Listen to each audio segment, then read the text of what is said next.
the lecture series of basic of database management system, in this we have discussed about the relational algebra.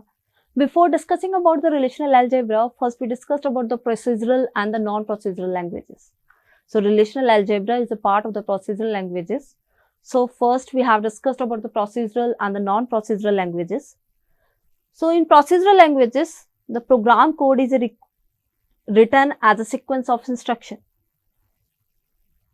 In procedural languages, we have to be specified that what to do and how to do. We have to be specified what the things, that what to do, what the output we want, and how we get that output, that step-by-step procedure. How to do means that we have also mentioned the step-by-step procedure.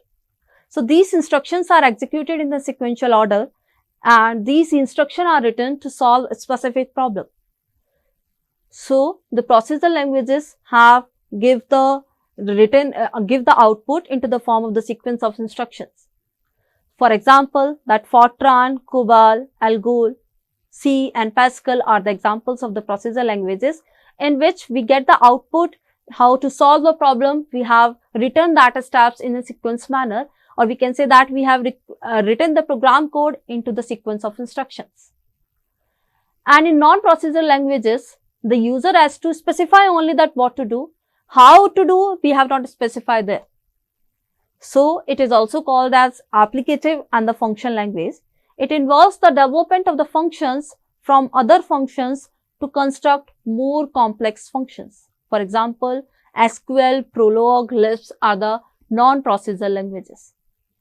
So in relational algebra, we have again discussed the procedural and non-procedural languages. The relational algebra is a part of the procedural languages in which we have specified that what to do and how to do, and we have also non-procedural languages like tuple relational calculus. Relational calculus is a part of non-procedural languages, and this relational algebra is a part of procedural language. So in this lecture, we have discussed about the relational algebra and certain operations that we have applied on the procedural languages, or we can say that on the relational algebra. After that, we have discussed about the non-relational, non-procedural languages like tuple relational calculus and the domain relational calculus, in which we have only specified that what to do. How we get that result, we have not keep in mind that. So we will discuss about the relational algebra, that what is relational algebra. Relational algebra is a widely used procedural query language. We can say that this relational algebra is a procedural query language. So in this, we have to specify that what to do, what the output we have needed, and how we get that output. We have also specified that we have specified both what to do and how to do. It collects instances of a relation as input. We will take certain relations as an input and we apply our query on that, and we will get output as in the form of another relation. So it collects instances of relation as input and give occurrences of relation as output. It uses various operations to perform this action. Relational algebra operations are performed recursively on a relation, and the output of these operations is a new relation. So what are these operations that we have applying on a relational algebra? These are divided into various groups. One is the unary relational operators. First, one is the unary relational operator.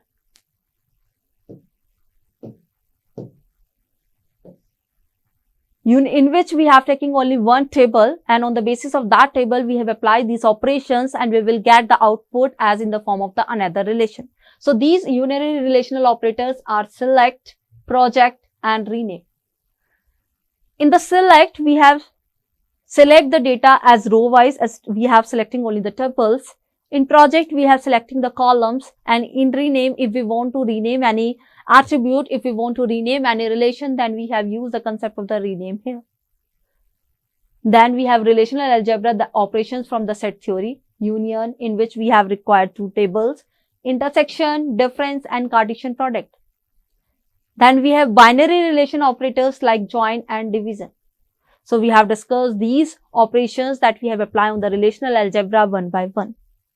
First, we have discussed about the unary relational operations. The select. Any query, any output we have getting from the SQL with the help of the select and project. We have using only two concepts, that is select and project. So the select operation is used for selecting a subset of the tuple according to the given selection condition. We have any condition, we have given in the query, we have given any condition, and on the basis of that condition, we will get the output. So sigma symbol is used for representing the select operation. This sigma. It is used as an expression to choose tuples which meet the specific condition. So we will write any query in the select operation. We will apply this select operation as sigma. Here we have P and we have R. So this R represent the relation in which we have applying this select operation. Relation means table. This is the predicate, that is the condition. The condition which I apply on this table, and according to this condition we will get the output. So here sigma is a predicate, R stands for the relation which is the name of the table, and P is the propositional logic, or we can say that P is the condition here. This example is given to us that we have a table, the name of our table is tutorial. The name of the table is tutorial. In this we have an attribute is topic, and in this topic we have multiple values, that is database and maths, COA, tuple. We have multiple topics, and in this we have topic number, that is 1, 2, 3, 4. So where the topic is database, we will get that tuple with the select operation. So we will get this row here as an output. This is the output of this. This is the output of this command.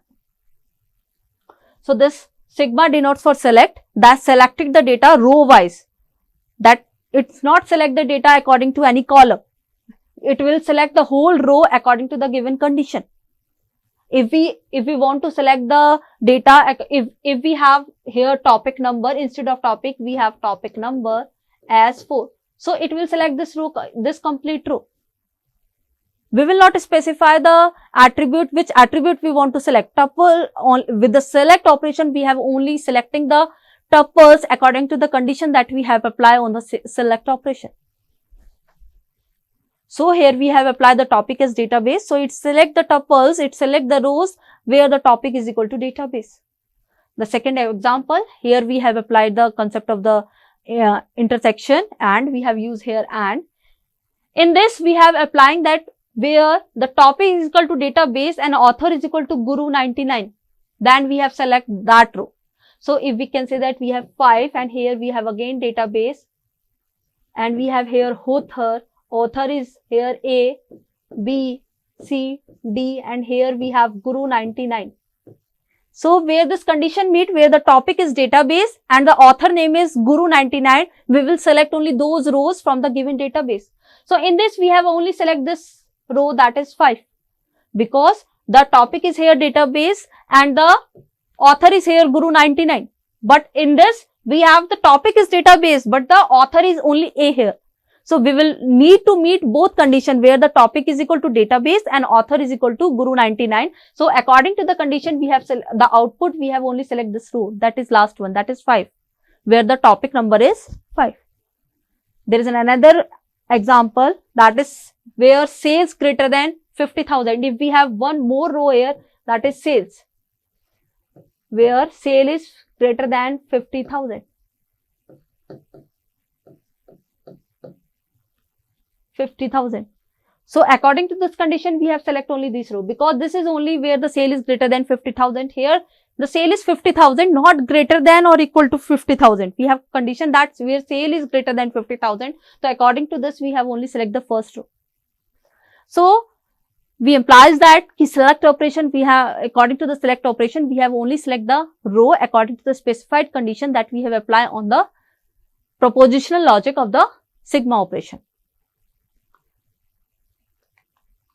There is another some example, that in this we have selecting the tuples from a relation books where the subject is database. In second condition we have select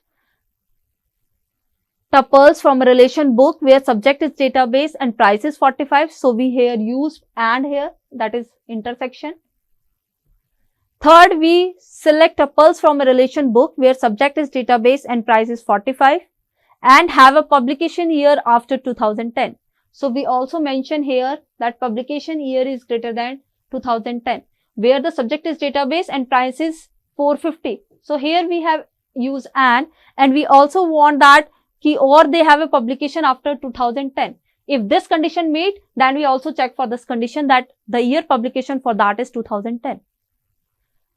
So, we use logical operators with the select operation like and, or, and not. We also use the relational operators like equal to, less than, greater than and all that. Selector operation only select the required tuples according to the selection condition that we have given to you. Selection operator always select the entire tuple. It cannot select any section or the part of a tuple or any attribute. This is another example. This table of loan is given to us in which we have three attributes, that is branch name, loan number and an amount. The query we have given to us here is that if the branch name from this loan relation, if the branch name is pararage, then we have to be given that as an output. So, here the branch name is pararage is here and here. So, in output we have got this row and we will get this row. We can say that ki select operation select the complete row. We have not specified that this only for this only we have selected the branch name only. Okay? So, in the output we have got this as an output of this query. Then second operation is the projection operation. This operation shows the list of those attributes that we wish to appear in the result. We can say that in selection operation, we have select the complete row. If we want to select any specific attribute, if we want to select the value of a specific attribute, then we have used this projection operation with selection operation. We can use this projection and selection in the combination. So, this projection operation show the list of those attributes which we want to appear in the result. So, the rest of the attributes are eliminated from the table and according to the selection condition, we will get the output with the help of this projection for that particular attribute only. The projection eliminates all attributes of the input relation, but those mentioned in the projection list. The projection method defines a relation that contain a vertical subset of the relation. So, for example, this relation, this customer table is given to us in which we have attribute, customer ID, customer name and status. And here we have only applying the projection operation. We want that it will give the customer name and status from the customer table. From customer table, we want all the customer name and we want all the status, because we have not specified any condition that which customer name we want, for which customer we want the status. Okay, we have not specified any condition. We have just want the customer name and status. So, it will give the complete customer name and status as an output. So, we'll get the output of this query is this, all the customer names and all the status from this customer relation. So, in projection operation, we have selecting the data as the attribute on the basis of attributes, and in selection operation, we select the data row wise. And we get the queries in the terms of the combinations of the projection and the selection. These are some important points about the projection operation. The degree of output relation is equal to the number of attributes mentioned into the attribute list. If we can say that in the previous example, we have 3 attributes, but we want only 2 attributes, that is the customer name and the status. So, the degree of the output relation is 2 because we have only 2 attributes here. So, the degree of output relation may be different from the degree of the input relation. So, projection operation automatically removes all the duplicates while projecting the output relation. The cardinality of the original relation and the output relation may not be same. If the attribute list in a super key on a relation are, then we always get the same number of tuples in output relation. Projection operation does not obey commutative property. What is this commutative property? That we can say that if we have a list of multiple relations, then it will not directly combine that. First we have to be check for the attributes, then we will get the output according to the query. Following expressions are equivalent because both finally projects column of list 1 and of list 1. Selection operation perform horizontally partitioning of the relation, whereas projection operation perform vertical partitioning of the relation. There is only one difference between projection operation of relational algebra and select operation of SQL. Projection operation does not allow duplicates, while selection operation allowed duplicates. This is the only difference between projection operation of relational algebra and select operation of SQL. For avoiding the duplicates in SQL, we have used distinct keyword with select distinct. Here we have not read to write the distinct with the relational algebra because projection operation already removes the duplicates here. This is the union operator. First we have discussed the selection. Second we have discussed the projection. Third operation is the union operation. That union is symbolized by this U. It means union. It includes all tuples that are in table 1 or in table 2. It also eliminates duplicate tuples. So, set A union set B would be expressed as A union B. If we have two tables, that is A and B, if we want to unite in these two relations, then it will get union AB. It will contain all the tuples of A and all the tuples of B, but it removes the duplicates. If we have any duplicates value in A and B, then it will remove that. But for applying the union operation, we have to be valid that we are able to apply the union operation or not. So, first applying the union operation, we have to meet this conditions that R, if we have relation A and B, or we can say that R and S, then they have same number of attributes, same type and same number of attributes. Attribute domain need to be compatible between R and S, and duplicate tuples should be automatically removed. For example, this table A and table B given to us, the name of the columns are same and the number of columns are same, then we have only able to apply this union operation, and after output we will get this A union B as 1 1, 1 2, 1 3, because 1 1 in table 1 is same as 1 1 in table B. So, union operation removes the duplicacy, so we will get only 3 tuples here instead of 4. So, this is the union operation.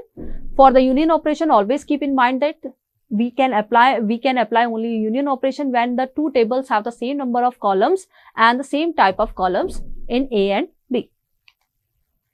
Set difference. Next operation is the set difference. It is denoted by the symbol minus.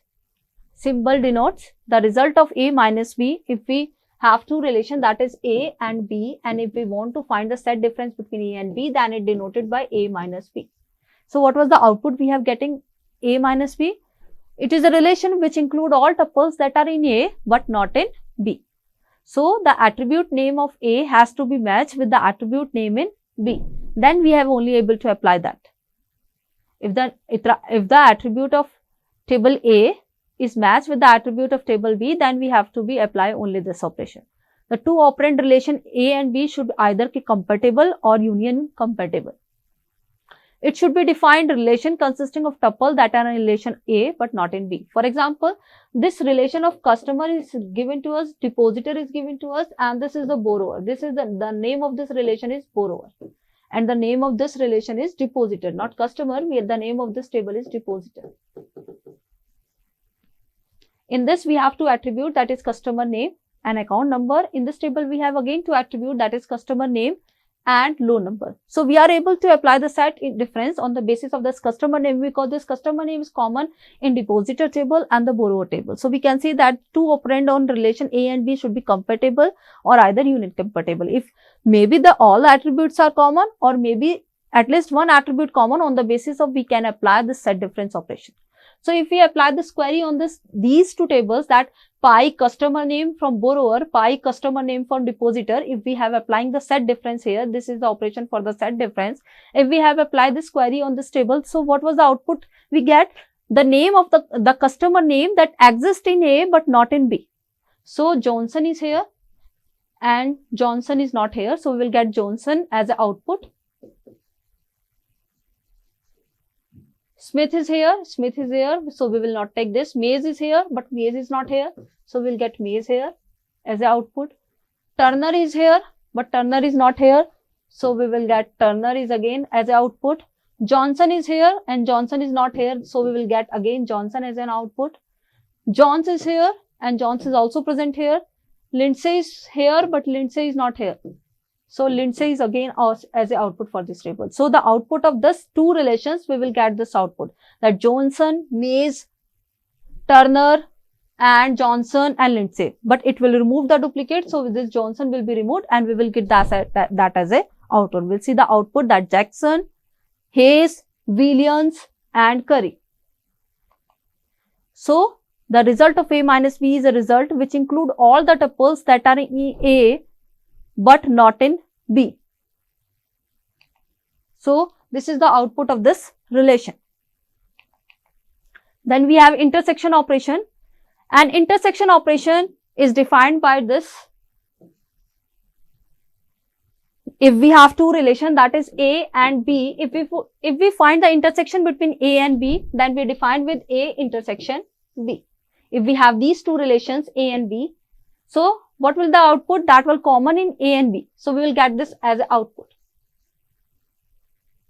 So if we have, this is the output of two tables, that is A intersection B, that is 1, 1. We have take this relation. This is the relation. If we want to find the output of this, if we want the output as an intersection of table 1 and table 2, then what was the output we get? That common in between table A and table B. So what was the common? This row and this row as a common. So we will get this as an output of this intersection of table 1 and table 2.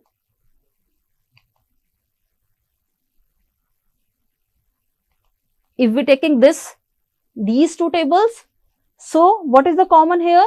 That is Smith as a customer name, both common in table depositor and table borrower. And second is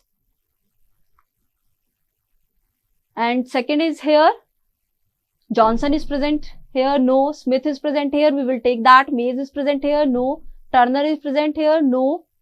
Johns is present here, yes. So if we want the output of intersection of depositor and borrower, so we will get the customer name as Smith and Jones as an intersection of this table A depositor and B borrower. Then we have discussed about the Cartesian product.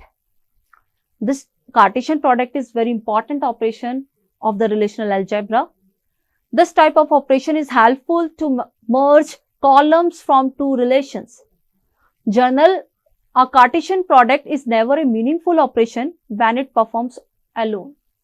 So it becomes meaningful when it followed by some other operations like selection, projection. We can apply this with the help of the selection and projection operation. Then first we have applying any Cartesian product between these two tables, and after that we have applying the projection and the selection operation. So in the above example, we have two tables, that is table 1 and table 2, and we have applying the Cartesian product on these tables. So what was the Cartesian product? We can say that this is the example we have taken. And if we have applying the Cartesian product between table 1 and table 2, so what was the output that we have get after this table A and table B? We want to the Cartesian product of table A and table B. So in this, every row of table A is multiplied with every row of table B. So in this output, we have get this column 1 of table A, column 2 of table B, table A, column 1 of table B and column 2 of table B. So we'll get, first is as 1, 1, 1, 1, second is 1, 1, 1, 3, then 1, 2, 1, 1 and 1, 2, 1, 3. Every row of table A we will combine with every row of table B. So this is our Cartesian product in which we have two tables, that is A and B. Where first we have applying the Cartesian product on A and B, and after that we have selecting only the column 2 where in column 2 we have value 1. So this is the output of this table. First we have applied the Cartesian product of table 1, and in column it will select only those rows where we have only column 2 as a 1. Then we have join operations. Join operation is essentially Cartesian product followed by selection criteria. This is denoted by, in Cartesian product is a two-step process while join operation is a one-step process. Whatever we have done in the Cartesian product, that join operator will done only one step. Cartesian product first multiply each row of table A with each row of table B. Then it removes the duplicacy on the basis of one attribute, that on the basis of the primary attribute. But join operator will give this answer only in the one step. It will give us only that on the basis of that common values that we have between the two tables. So Cartesian product, whatever the Cartesian product have done in two steps, that join operator will done only in the one step. We have different form of join operations, various form of join operators are inner join. That is, in inner join we have theta join, equijoin and natural join. And in outer join we have left outer join, right outer join and full outer join. So this join operators and the Cartesian product are the two important operations that we can apply on the relational algebra. And basically we have used this join operator instead of the Cartesian product, but because we have already applied the selection operation here, on the basis of that we will get the output only in the one step. But in Cartesian product, when we have multiplying one row with the other row of the table, of the second table, then we have to be specified condition that on the basis of which attribute we have multiplying the row of one table with the row of the second table. So we'll discuss the inner join here. In an inner join, only those tuples that satisfy the matching criteria are included, while the rest are excluded. So we'll discuss this with the help of an example. The column, we can say that we have two tables, that is A and B. In this we have multiple columns, that column 1 and column 2. In this again we have multiple attributes, column 1 and column 2. Here we apply this join operation on the basis of this column 2. The column 2 of table A we can join with the column 2 of table B. So if we can say that if the value of the column A is greater than the value of the column B, then we can apply this join operation here. So in join operation, in inner join, only those tuples that satisfy the given condition. What is the condition? The condition is here. The condition is given here that we have the value of the column 2 is greater than the value of the column 2 of B, then we will get only the output. So this is our inner join. This is theta join. Theta join combines tuples from different relation provided the satisfy the theta condition. So the join condition is denoted by the symbol theta. Here we have applying this. So R1 and R2 are the relation having attribute A1, A2, AN, and again B1 contain the B1, B2, Bn such that attribute do not have anything in common. Then we have the intersection of R1 and R2 is theta. Then on the cases of that we can use the theta join. For example, this table student is given to us. In this we have these attributes, and this table is given to us subject in which we have these attributes. The intersection of this student and subject we have 5 because there is nothing common attribute in relation 1 and relation 2. So theta join will be used here because if we have no attribute in common between these two tables, then in that case we have used the theta join. So we have a table relation student and we have second relation subject, and we have applying the theta join here on the basis of student, on the basis of the student, which attribute we have used the student table, that is STD, and which attribute of the subject we have using the class. We have make the theta join on the basis of this attribute of this table and this attribute of this table. We have combining this with this, and after that we have getting this attribute. Then we have equijoin. When a theta join uses only equivalence relation, then it become equijoin. So we'll here use this. If the value of the column 2 of relation A is equal to the value of column 2 of relation B, then we can apply, then we will get the output. So we'll say that the column 1 of table A and column 2 of table B both have one value, then in this case we have used this equijoin. So these are the operations that we have applied on the relational algebra. Then after we have see this relational algebra on the SQL, that how we apply these queries on the SQL in the next lecture. Thank you.